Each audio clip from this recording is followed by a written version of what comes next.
Okay, Assalamualaikum warahmatullah. Welcome back to the part 2 of this presentation on the 5th Islamic CSR principle, the pillar of adil, the pillar of fairness and justice. Like I stated earlier on, there are 7 dimensions to the fairness and justice in Islamic CSR. 7 dimensions of fairness and justice in Islamic CSR. There are 7 of them.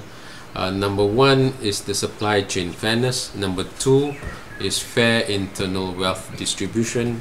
Number 3, workplace diversity. Number 4, value chain indigenization and diversity. Number 5, fairness in employees' well-being and treatment. Number 6, fair pricing. Number 7, fairness in reciprocity with local communities. So these are the 7 dimensions of fairness and justice in Islamic CSR. Before I elaborate further on these 7 dimensions, right, let's ask the question, why social economic justice and fairness in CSR and business practices? Why social justice? Well, first and foremost, one of the important aspects of operating a business is to have the public trust, is to gain and maintain and retain and hopefully build public trust. And trust is partly about competence, the other part is about character. So you want the company, you want your company to be able to deliver quality goods and services, right? But the other part is it has to do with the character. You want people to know, and you want to be a company that is trustworthy, that can be doing not just producing the right things, producing the things right, but also doing the right things.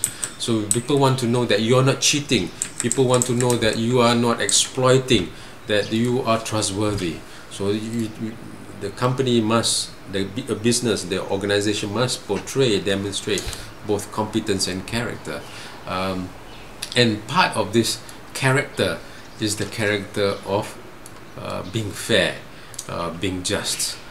People do not like, customers do not like, stakeholders do not like companies who are exploitative, who are seen to be unfair.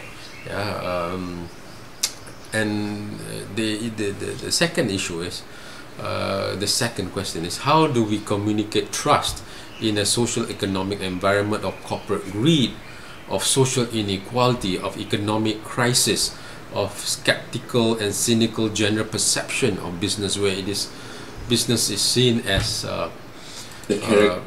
exploitative, business is seen as being discriminating, business is seen as being greedy, wanting to extract more and more profits from the consumers, from the communities, from the suppliers, right? How do we do that? And there are tons of stories about wrongdoings, about mismanagement, is about the businesses and businessmen and women cheating the public, right? How do we communicate this trust? How do we communicate social justice, right? So there is this expectation of responsibility of business functioning, carrying out business in a responsible way, and being responsible, a big part of being responsible is to be fair, right? So in this context of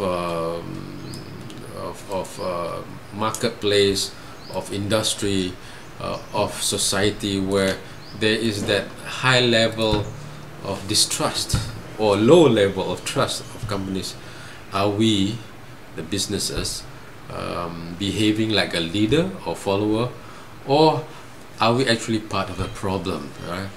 So the importance of instituting a much more responsible and fair and just business practice is to show that we are part of the solution, not part of the problem.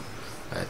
So this is the rationale of business performing, business demonstrating fairness in its business operations.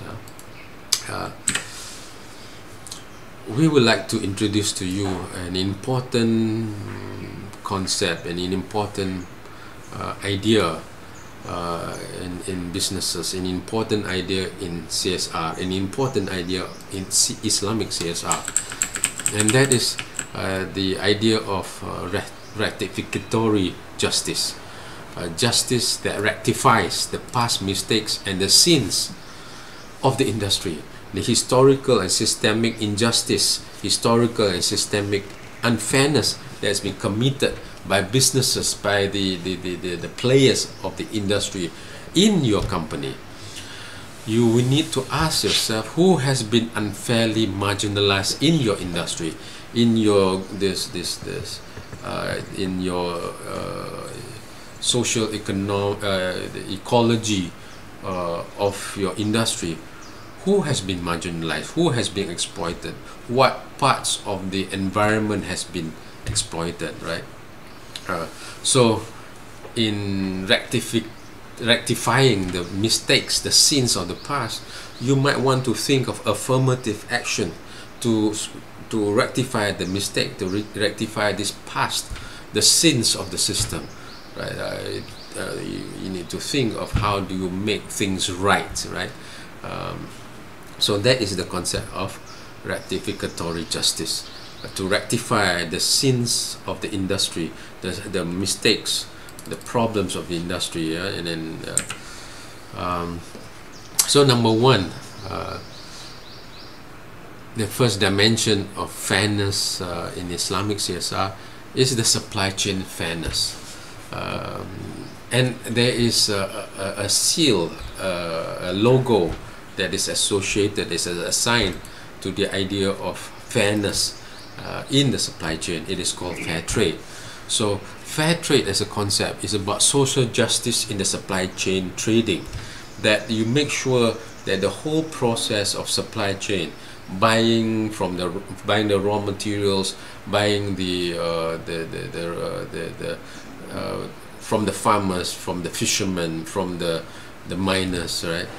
The whole thing, the whole chain, the pricing that is placed by the different actors in the whole supply chain is fair. So especially in the context of unequal economic or market power, where certain parts of the supply chain has more power. So for instance, for car companies, right, for in the car automobile industry, the manufacturing company, right, the one who owns the Mercedes, the Toyotas, the Proton Sagas, right, those are the big players. Those are market power. That's where the power is concentrated in the supply chain, right? So how do you make sure that there is justice, there's fairness in the supply chain, where there's an unequal economic power, right? And that is the challenge of fair trade. And there are case studies, there are problems that have existed in the past that we can analyze, we can examine. There were cases with Starbucks, cocoa purchase with an African communities where the farmers supply the cocoa, and there were issues about fair pricing. There were issues about buying it at the fair price. There's also in the rice industry, the Vietnam North Food Corporation, the Vietnam Southern Food Corporation.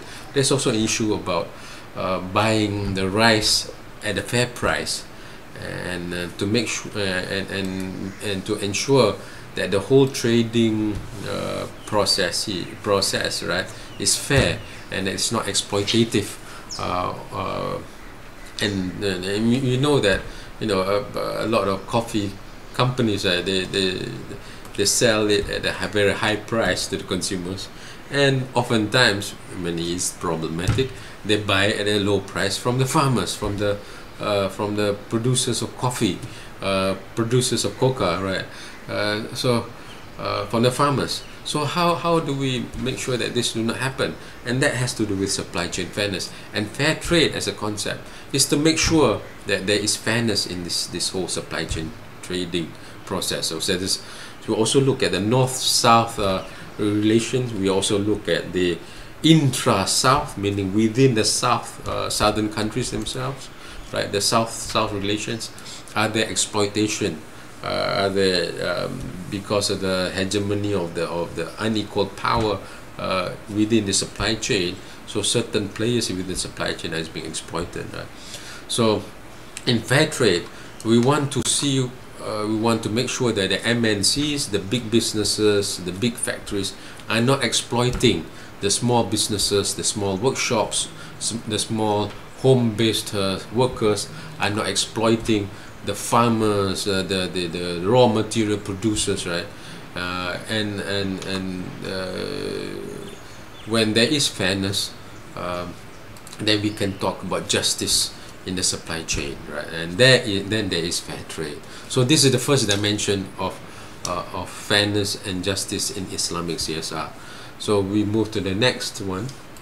The next one is the fair internal wealth distribution. This has to do with how money is being distributed within the organization, right? We talk about fairness in terms of employee wages, salaries and rewards. We talk about fairness and diversity within ownership structure.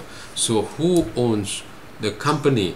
Are there fair principles being employed in terms of wealth distribution? Or we see the top management and the owners of especially big companies are getting disproportionate amount of wealth distribution, right?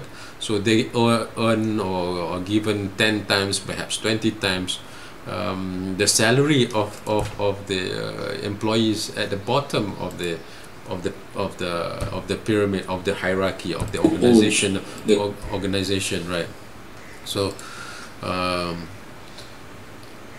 in terms of Islamic principle, disproportionate distribution of wealth is very much considered against the principle of Islam. Is very much against the principle, the teaching of Islam. So Islam teaches fairness, and this applies to the distribution of wealth, right? Internally as well. So this is the second dimension. And the third dimension is the dimension of workplace diversity. So workplace diversity is about diversity of the employee composition, right?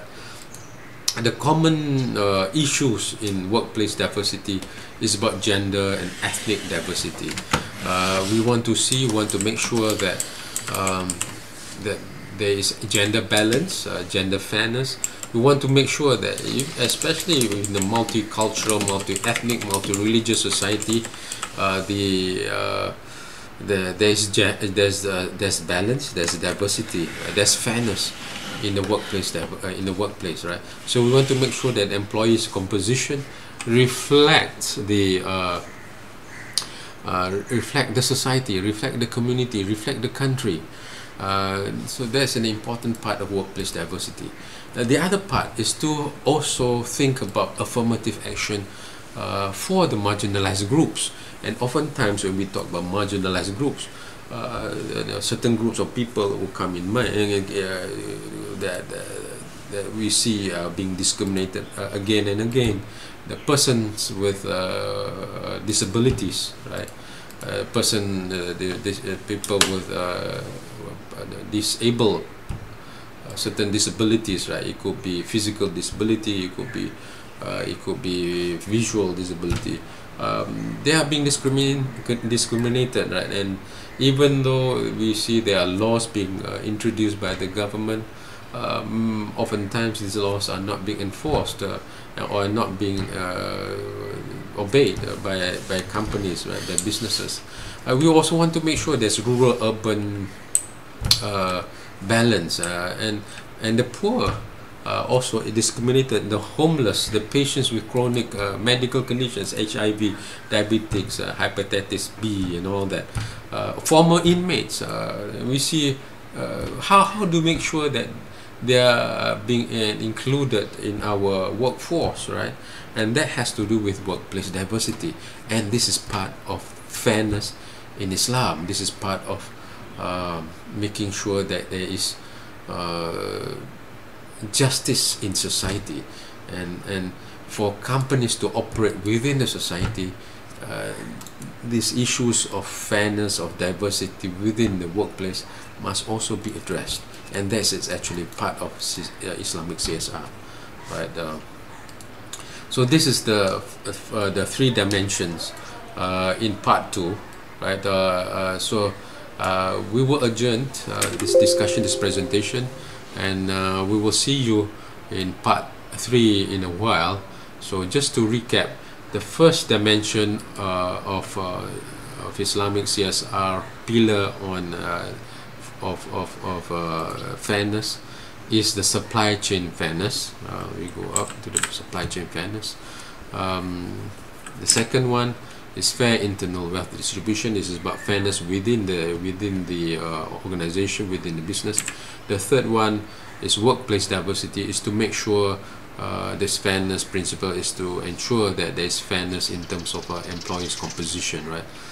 So this is the end of part 2 of our presentation. We'll see you in part 3. Thank you.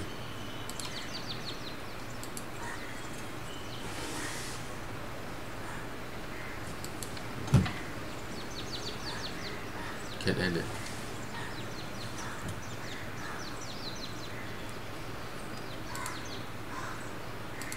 Can cut off. Usually duk main-main tu benda-benda keluar suara 2 kali tadi, 2 kali, 3 kali. You want to listen to the sound ke yang tu ke? Composition, right? Itu keluar lah, jadi I don't know. Just test the sound. So just play tengok, just to see the play. Ayah buat short ones actually, so that play tengok.